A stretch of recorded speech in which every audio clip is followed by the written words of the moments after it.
Hello guys, andito naman po tayo. Magbibigay tayo ng pa-update sa nangyari sa episode ng Walang Hanggang Paalam. At kung bago po kayo sa channel na to, please huwag niyo pong kalimutan na mag-subscribe at click the bell para sa susunod nating pa-update. At ito na nga ang nangyari guys, na eto ngang si Sam ay nalaman na nga niya na may gusto nga etong si Kaloy sa kanya nga guys. At doon nga ay sinabi nga ni Sam doon kay Kaloy na gusto nga niya ito bilang isang kaibigan at ayaw nga niya na masaktan etong si Kaloy guys. At binasted nga ni Sam etong si Kaloy. At doon nga guys ay nung nakauwi na nga etong si Sam ay bumalik na nga etong si Kaloy doon sa loob ng bahay ni Eman. At doon ay nagiinuman pa rin etong si Bernie at etong si Mang Nick. At sabi nga nito ni Kaloy doon kina Mang Nick na hindi pa nga daw siya naniligaw ay nabasted na daw nga siya. At ito'y pinayuhan nga siya nito ni Bernie at ni Mang Nick nga guys na laban lang daw nga etong si Kaloy. Tutuloy lang daw nga niya kung ano yung ninanais niya doon kay Sam para etong si Sam daw nga guys ay balang araw ay bibigay din daw nga ito. At ito naman ngang si Mang Nick ay natanong niya doon kay Bernie kung nagkabalikan na ba daw nga etong si Bernie at etong si Annalyn. At sabi naman nga neto ni Bernie na malapit na daw at tinatawanan nga neto ni Kaloy etong si Bernie dahil may pa-advice pa nga daw ito. At pati rin naman pala daw nga itong si Bernie ay busted din pala daw ito. At doon guys ay sinabi nga din ito ni Mang Nick doon kay Kaloy na wag daw nga itong susuko at kailangan lang daw ipakita nito ni Kaloy na ito daw ngang si Kaloy yung itinakda para doon kay Sam. At doon ay nalungkot pa rin nga itong si Kaloy guys dahil alam niya na etong si Sam ay may gusto pa rin doon kay Eman. At ito guys, sumalis nga etong si Kaloy para bumili pa daw nga siya ng maiinom nga guys dahil kailangan talaga niyang mag-inom guys dahil nasasaktan nga siya doon sa mga nasabi ni Sam sa kanya. At sabi naman nga nito ni Mang Nick na bumili din daw nga ito ng pulutan etong si Kaloy. At ito din ang nangyari guys na ando na nga etong sina Clarissa nga guys kasama yung mga pamilya nung mga biktima nga guys ng organ trafficking. At andun din nga etong si Eman at etong si Celine. At etong ang si Clarissa guys ay ginawa nga niya yung support group para doon sa mga pamilya ng biktima nga guys. At ang gusto nga nito ni Clarissa na magtulungan nga sila at para din daw na healing din daw nga ito sa kanya nga guys dahil etong si Clarissa ay nasasaktan pa rin nga sa pagkawala ng kanyang anak.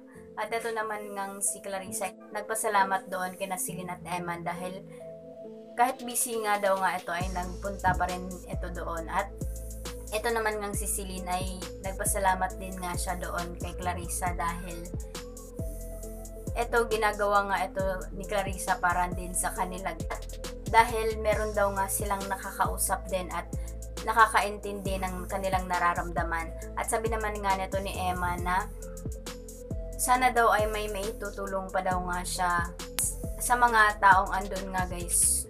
At ito naman nga si Clarissa ay sinabi niya doon kay Emma na marami naman daw naitulong etong si Eman doon dahil etong si Eman ay isa rin sa mga naghahanap ng hustisya nga guys. At ito din sabi nga nito ni Clarissa na sana tuloy-tuloy na daw nga yung grupo nila nga guys. At sinabi naman nga nito ni Celine na makakaasa daw nga itong si Clarissa sa kanila. At ito na nga din si General Leo at itong si Amelia guys ay tapos na nga silang nag-meeting nga guys. At ito nga bago nga sila naghiwalay ay ito sinabi nga nito ni Amelia doon kay General Leo na ganun na daw talaga yung kanilang gagawin nga guys na tutulungan daw nga sila nito ni General Leo. At nakakatulong naman daw nga sila dito kay General Leo guys dahil eto nga si General Leo yung kanilang top business partners nga nila ito guys. At ito yung pumoprotekta sa kanila. At doon ay sinabi nga din ni Amelia doon kay General Leo na wag daw nga basta i-underestimate daw nga itong si Eman dahil ito daw nga si Eman ay maraming magagawa. Sabi naman nga nito ni General Leo na wag daw mabahala itong si Amelia dahil mabilis lang daw nga niyang maibabasura yung mga hinala nito ni Celine at Eman nga guys. At wala daw ngang mapapatunayan etong sina Celine at Eman laban doon kina Amelia. Nagpaalam na nga din etong si Amelia doon kay General Leo at halikan sana nito ni General Leo itong si Amelia, ngunit umiwas nga itong si Amelia guys. At parang meron ngang kakaiba dito sa dalawa. Parang etong ngang si General Leo ay anak talaga niya itong si Lester. At ito na nga din ang nangyari na etong ngang si Arnold nga guys ay eto guys, sinama niya nga etong si Annalyn para mag-celebrate nga sila dahil nakapasa daw nga siya sa NIA nga guys. At doon nga ay nagkwentuhan nga etong si Annalyn at etong si Arnold. At eto nga ay hindi nga umiinom etong si Annalyn doon nga guys, ngunit natanong siya neto ni Arnold kung bakit hindi ito uminom guys. At sabi naman nga ni Annalyn na hindi talaga siya umiinom, ngunit pinagbigyan lang nga niya itong si Arnold at uminom nga lang siya konti guys. Ngunit ito, humingi nga siya ng tubig doon sa waiter kasi hindi daw nga niya kakayanin. At doon ay natanong niya itong si Arnold, hindi ba daw nga papagalitan itong si Arnold na umuwi ng lasing dahil siya daw nga ay hindi daw pwede na uuwi daw nga siya ng lasing sa kanila. At sinabi naman nga ni Arnold na sanay daw nga siya na pinapagalitan. At ito guys, sinabi nga ni Annalyn doon kay Arnold na sana daw ay magkaayos na daw nga itong si Arnold at yung mama nito. At balang araw daw nga guys, kung mapatunayan daw nga nito ni Arnold na masaya siya sa kanyang ginagawa, ay matatanggap din daw nga ito ng kanyang ina. At magiging proud daw nga ito sa kanya guys. At sabi naman nga nito ni Arnold na natutuwa daw nga siya na nakilala daw nga niya itong si Annalyn. At nagtaka nga itong si Annalyn sa sinabi nito ni Arnold guys. At sabi nga nito ni Arnold na ibang-iba daw nga itong si Annalyn sa kanyang mga nakadate daw nga guys. Dahil yung gusto daw ng mga babae na nakadate niya ay pagpa-party lang daw. At itong si Annalyn lang daw yung nagawang makinig daw nga sa kanya. At doon guys, sa kanilang pag-uusap ay meron ngang dumaan sa likod nito ni Annalyn na dalawang babae at nag-hi nga ito kay Arnold, ngunit inisnab nga ito ni Arnold guys.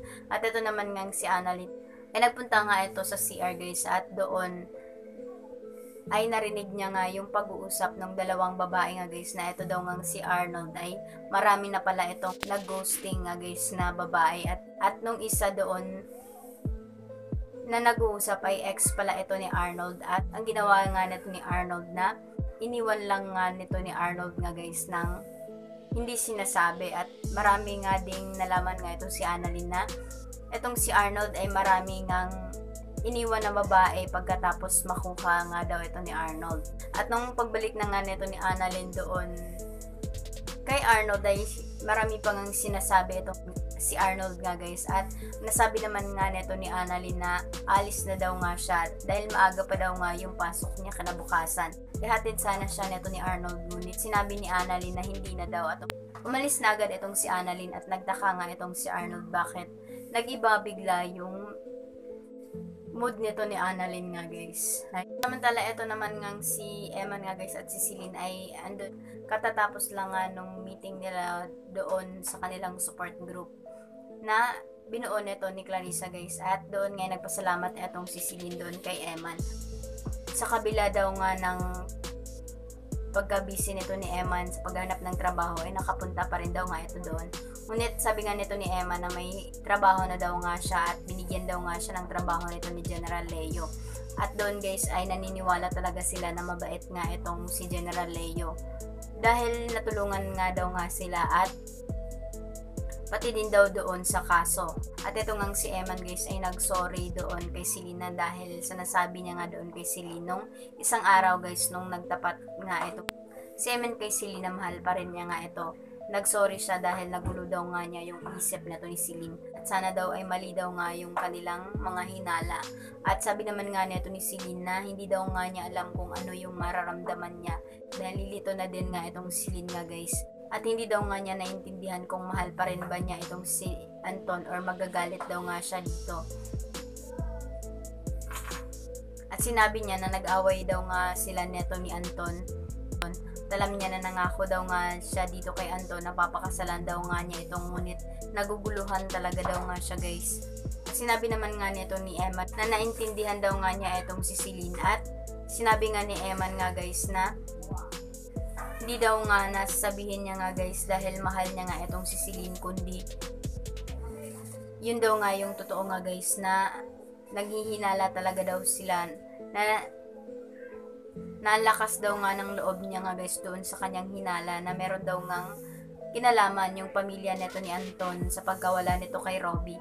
At doon guys ay narinig nga ito ni Anton nga guys dahil kakarating lang nga itong ni Anton doon, at ito nga si Anton nga guys ay galit na galit at nagsuntukan nga itong si Anton at itong si Eman. Inawat naman nga neto ni Celine nga guys itong dalawa, at sinabi nga neto ni Anton na nilalason lang daw nga neto ni Eman yung utak neto ni Celine, at ito naman daw nga si Eman ay hindi naman daw ito babalikan ni Celine. At doon nga ipinalis nga neto ni Celine na itong si Eman guys. At ito na din ang nangyari, na itong ang si Eman at si Sam ay andun nga nagiinuman nga ito guys, at sabi nga neto ni Sam na kailangan na daw ngang mag-ingat neto ni Eman doon kay Anton dahil din sa nangyari guys, dahil alam naman daw nga nila na matagal na daw gusto ni Anton na papatay nga itong si Eman. At sabi nga nito ni Eman na kung siya lang daw yung masusunod ay matagal na daw nga niyang pinagbabayad itong si Anton sa mga nangyari. At sabi naman nga ni Sam na kung totoo daw nga na may kinalaman itong si Anton nga guys dahil wala pa nga talaga daw silang pruweba. At pinagsabihan nga niya itong si Emma na wag daw ngang gagawa ng gulo dahil nasabi na daw nga niya na wala daw nga silang laban doon sa korte dahil wala nga silang hinahawakan nga guys na matinding ebidensya. At sabi nga nito ni Emma na matindi daw talaga yung kanyang hinala, na ito nga pilya nito ni Anton yung nagpapatakbo ng sindikato nga guys. Sinabi nga nito ni Sam na hindi daw nga sila pwede kumilos, at sabi nga nito ni Sam na baka naisip lang nga nito ni Eman dahil mahal pa niya nga itong si Celine. At ikakasal daw din nga ito kay Anton. At eto guys, nagsorry nga itong si Sam na baka daw nga may singit na naman daw nga niya yung kanyang feelings doon kay Eman guys. At sabi naman nga ni Eman na siya daw dapat yung magsusorry dapat doon kay Sam guys. Alam naman nga ni Sam na Celine pa rin yung gusto neto ni Eman. At dumating nga din etong si Kaloy guys, at nagtaka nga sila kung bakit nagpunta doon etong si Kaloy. At ito na din ang nangyari guys, na nung nakauwi na nga etong si Celine at si Anton ay doon ginamot nga neto ni Celine yung sugat neto ni Anton. Sabi nga neto ni Anton na matagal na daw nga niyang alam na nagdududa daw nga etong si Celine doon sa pamilya neto na Anton, ngunit hinayaan lang daw nga niya ito, at naisip niya na balang araw daw nga marirealize daw nga neto ni Celine na mali daw nga yung hinala nila, ngunit hindi na daw nga natitiis neto ni Anton nga guys dahil yun pa rin daw nga yung iniisip neto ni Celine na sila yung may kinalaman doon sa pagkawala ni Robbie. At sabi nga neto ni Anton na nililito lang daw nga neto ni Eman etong si Celine guys. So, ano ba daw ang pumapasok sa utak neto ni Celine na magagawa daw nga nilang pumatay ng tao, at si Robbie pa daw. Sabi naman nga neto ni Celine nga guys na posible daw nga ang lahat, at doon ay sa galit neto ni Anton ay nasampal niya nga itong si Celine guys. At eto guys, na shock nga din itong si Celine sa nagawa neto ni Anton sa kanya, at doon ay malis agad nga itong si Celine nga guys, at etong si Anton ay parang nagsisisi sa kanyang nagawa doon kay Celine. Yun na nga ang mga nangyari po sa episode dating napanood po, at maraming salamat po sa inyong panonood. At sa hindi pa po nakasubscribe, please huwag niyo pong kalimutan na mag-subscribe at click the bell para sa susunod nating pa-update. Thank you!